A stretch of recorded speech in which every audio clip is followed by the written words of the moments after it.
Hallo und willkommen bei RJ. Heute haben wir ein Paket aus Deutschland. Lassen Sie uns es offen.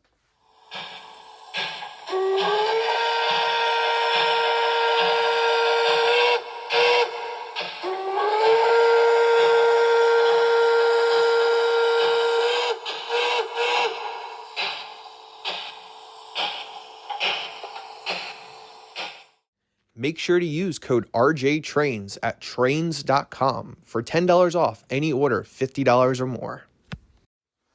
All right, well, hopefully I didn't offend any German people watching this with that intro.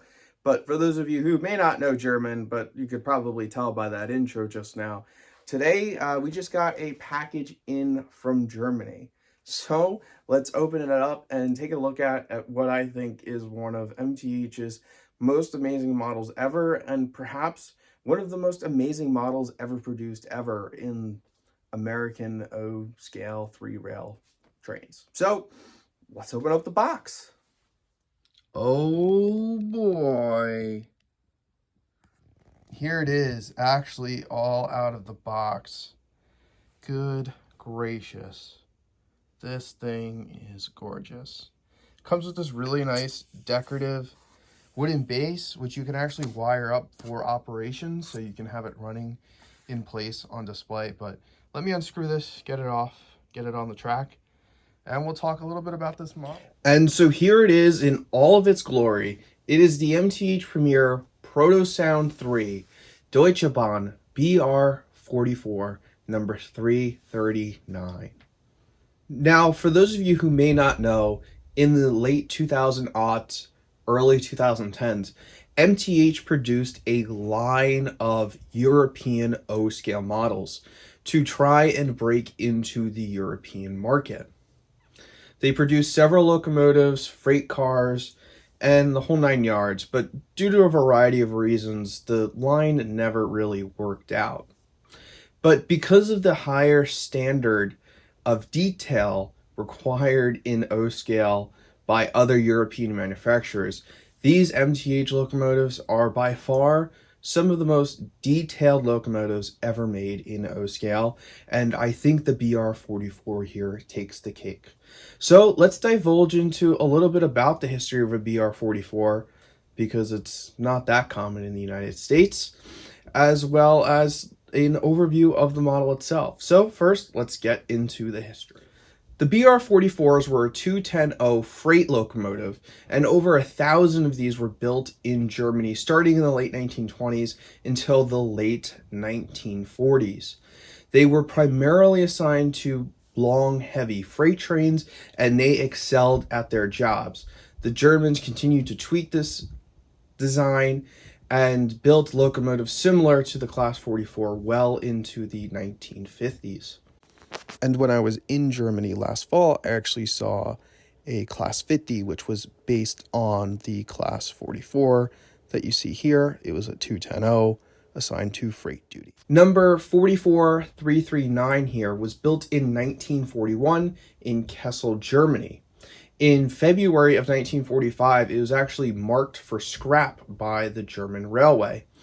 In July of 45, the American occupying forces in Germany actually reactivated the locomotive, and it continued to serve the German railways up until the mid-1970s, which is just insane to the American mind. Now, probably the coolest fact about the BR44s is that in East Germany, for the Deutsche Reichsbahn Railway, they actually lasted in service until the early 1990s, which is just inconceivable to the American mind, because we cut up our steam locomotives as quickly as we could. And that leaves us with some awesome color footage of the BR44s hauling freight trains through East Germany in the late 80s and early 90s. So let's take a look at a couple of those clips now.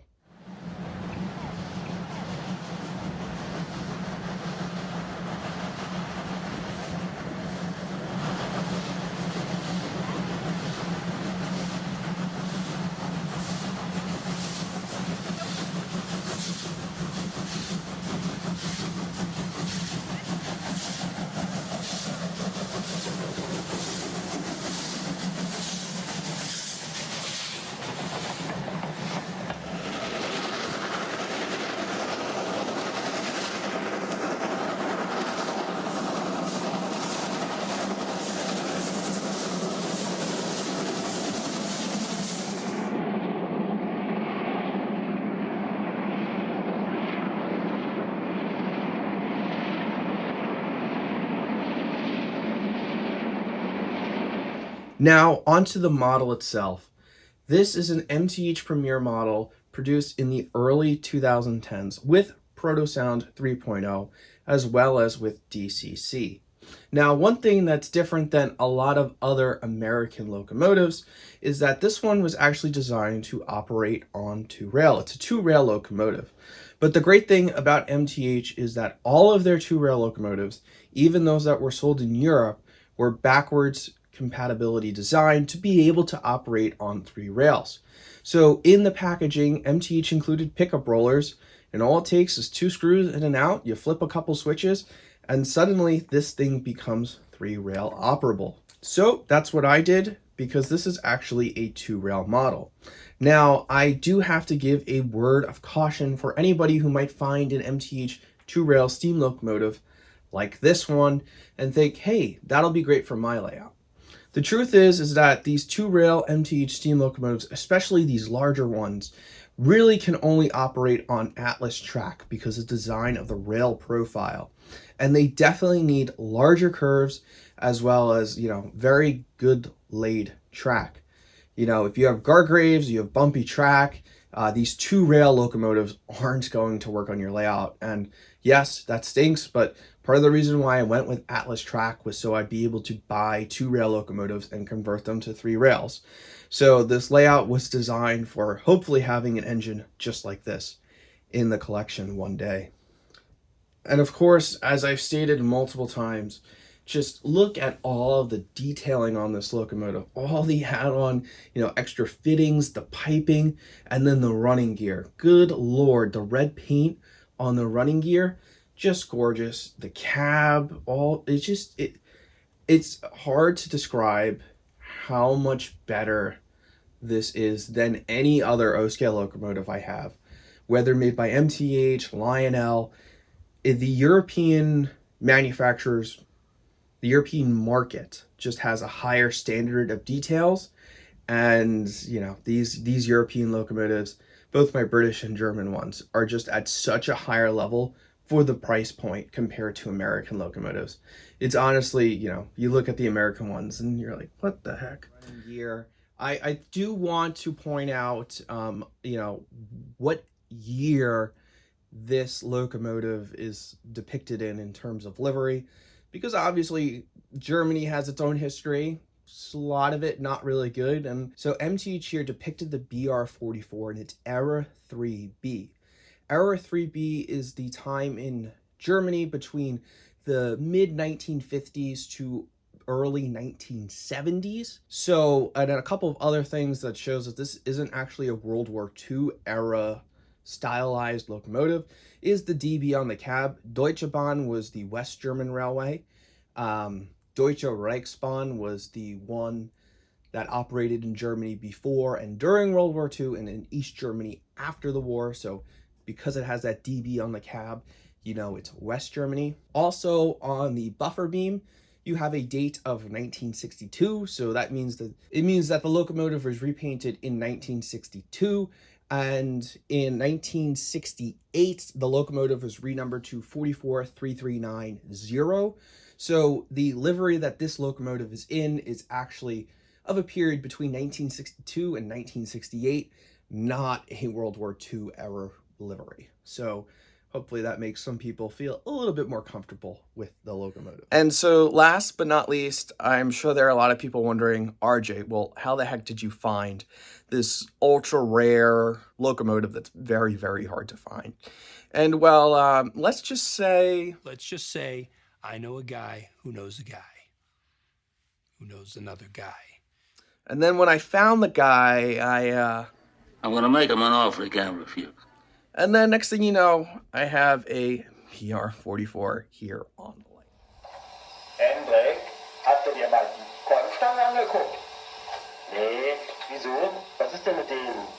Knochentrocken sind die. Unsere Vorgänger haben Wasser gerissen, jede Welle. Ich schlag vor, du kurbelst mal schön den Boschwiller durch. Wird gemacht. Soll ich dann nochmal in die Mitte? Doch, ist eine gute Idee von dir. Dann guckst du nach der Kolbenstange und gleich nach dem Treibstangenlager, okay? Ja. Und was ist mit der Mitte hinten? Die vergessen wir auch nicht. Wir waren noch kurz auf dem Kanal, da machen wir das dann. hier ist noch Turnen. Putzwolle und Hammer nicht vergessen.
So ein Mist.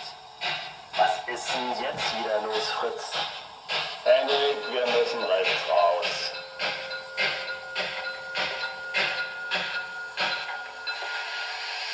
Schon wieder eine Überholung? Sieht so aus. Mann, mit dem Zug brauchen wir nachher ewig, bis wir wieder in Fahrt kommen. Dann musst du halt ordentlich Dampf kochen. Ja, ich werde dir schon einheizen. Musst du jetzt schon Kohle vorziehen? Ja, rutscht nicht genug nach. Junge, fuchtel nicht so mit dem Zweizahn rum. Ich kann das ja gar nicht sehen. Wir sind unter Fahrleitung. Und ich brauche keinen gebratenen Heizer.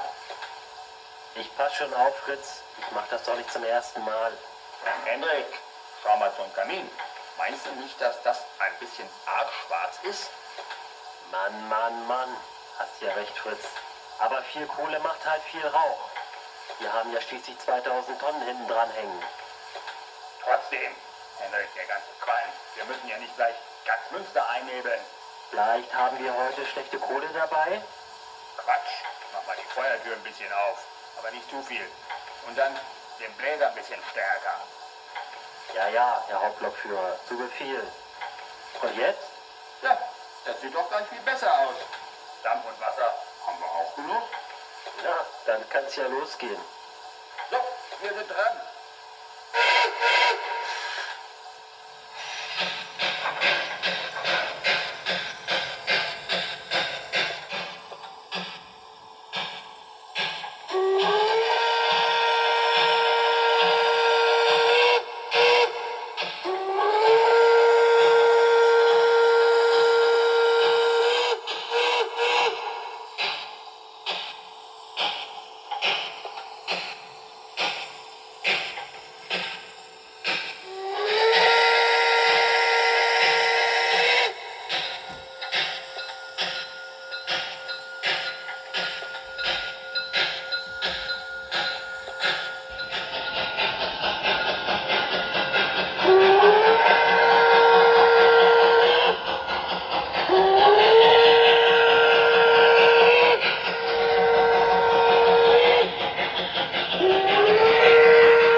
mal nach dem Sand?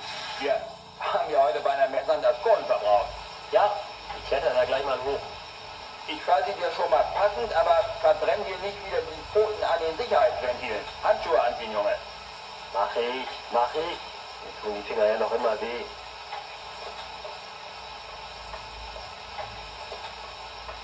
Du, jetzt raus mit dir. Müsste passen.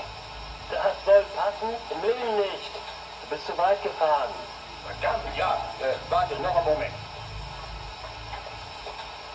So, jetzt aber. Ja, passt. Gibst du mir den Hammer raus? Hier. Und den Sand damit schön an die Seiten schieben.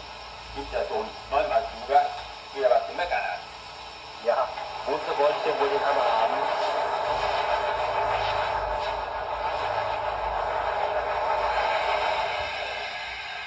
Well, that about wraps it up for today's video. If you enjoyed it, please hit the thumbs up and comment down below what other European locomotives would you like to see me add to the collection. I definitely have a few ideas myself, so be on the lookout for that in the future.